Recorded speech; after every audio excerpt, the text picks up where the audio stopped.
Assalamualaikum warahmatullahi wabarakatuh.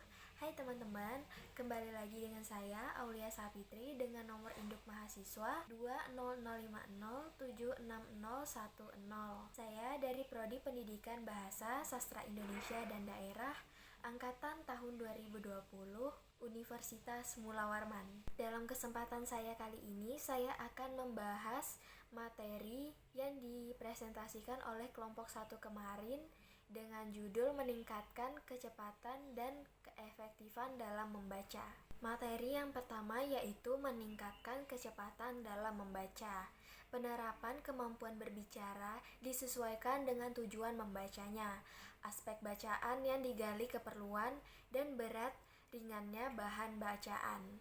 Membaca cepat dan efektif merupakan kegiatan membaca yang mengutamakan kecepatan dengan tidak meninggalkan atau mengesampingkan pemahaman terhadap aspek bacaannya. Adapun cara yang dapat dilakukan dalam meningkatkan efektivitas kecepatan membaca yaitu sebagai berikut. Yang pertama, menentukan waktu yang tepat saat mulai membaca. Yang kedua, atur kecepatan waktu membaca Anda. Yang ketiga, membaca tanpa bergumam. Yang keempat, melihat sebelum membaca. Yang kelima, hindari membaca rangkuman. Yang keenam, hindari membaca ulang. Dan yang terakhir, awali pagi hari dengan membaca. Materi yang kedua yaitu hakikat membaca cepat dan keefektifan membaca. Menurut Tampu Bolon dalam Kuswari tahun 2012 ayat 2 mengemukakan membaca cepat adalah membaca yang mengutamakan kecepatan dengan tidak mengabaikan pemahamannya. Biasanya kecepatan itu dikaitkan dengan tujuan membaca, keperluan dan bahan bacaan. Yang kedua, menurut Nur Hadi dalam Mulyaningsih tahun 2012 ayat 1 mengemukakan efektif artinya peningkatan kecepatan membaca itu harus diikuti pula oleh peningkatan pemahaman terhadap bacaan. Pembacaan yang efektif dan kritis itu tahu tentang apa yang perlu digalinya dari bahan bacaan secara cepat, mengabaikan unsur-unsur yang kurang penting, serta membuang hal-hal yang tidak diperlukan. Yang ketiga ada speed reading atau mengukur kecepatan membaca. Selain dari kecepatan membaca, pemahaman juga harus diukur. Mengukur pemahaman isi bacaan atau PI secara keseluruhan dilakukan dengan cara menghitung persentase skor jawaban yang benar atas skor jawaban ideal dari pertanyaan-pertanyaan tes pemahaman bacaan tersebut. Prosesnya dapat digambarkan sebagai berikut. Menurut D.P. Tampu Bolon tahun 1990, hal itu dapat dilakukan dengan menggunakan rumus sebagai berikut. Yang pertama, KM yaitu kemampuan membaca. Yang kedua, KB jumlah kata yang terdapat dalam bacaan. Yang ketiga, SM yaitu jumlah skor membaca. Yang keempat, KPM jumlah kata per menit. Dan yang terakhir PI yaitu presentase pemahaman isi. Berbeda dengan Tampu Bolon, ada pula peneliti yang bernama Harja Sujana pada tahun 1988 mengajukan rumus kemampuan membaca cepat sebagai berikut. Yang pertama, P yaitu jumlah kata yang terdapat dalam bacaan. Yang kedua, Q yaitu jumlah waktu dalam hitungan detik. Yang terakhir R, yaitu jumlah jawaban benar. Cara mengukur kemampuan membaca ialah jumlah kata yang dapat dibaca per menit dikalikan dengan persentase pemahaman isi bacaan.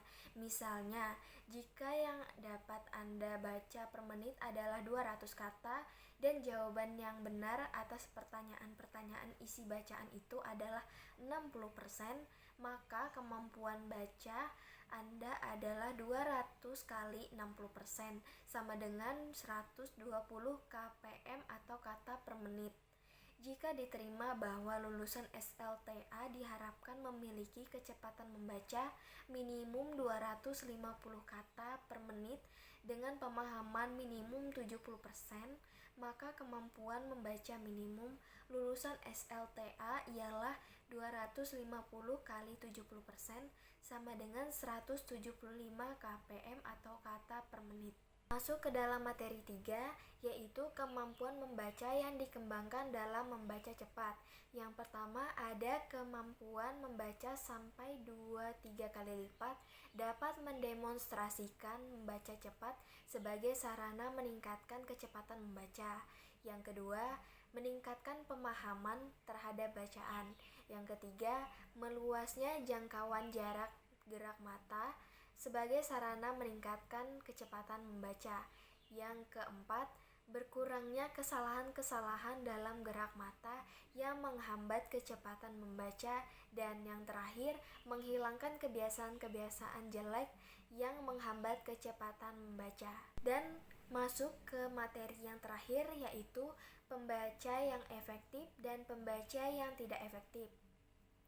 Anda dikatakan sebagai pembaca yang efektif apabila yang pertama, membaca dengan kecepatan tinggi, biasanya berkisar antara 325 sampai 450 kata per menit atau lebih.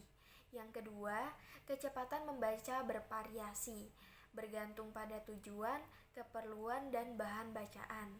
Yang ketiga, aspek yang dibaca adalah suatu pikiran, ide, atau kata-kata kunci saja. Yang keempat, sedikit terjadi pengulangan gerak mata atau regresi, ketepatan selalu akurat tanpa banyak berhenti. Yang kelima, menggerakkan bola mata sebanyak 3-4 kali pada setiap baris bacaan. Yang keenam, waktu membaca secara fisik diam. Yang ketujuh, makna yang diambil adalah gagasan-gagasan pokok saja, tanpa banyak melihat unsur-unsur yang kurang menunjang. Yang kedelapan, membaca dengan sifat aktif, kritis, dan kreatif. Yang kesembilan, konsentrasi terhadap bahan bacaan sempurna. Dan yang terakhir adalah membaca dipandang sebagai kebutuhan, bukan suatu beban.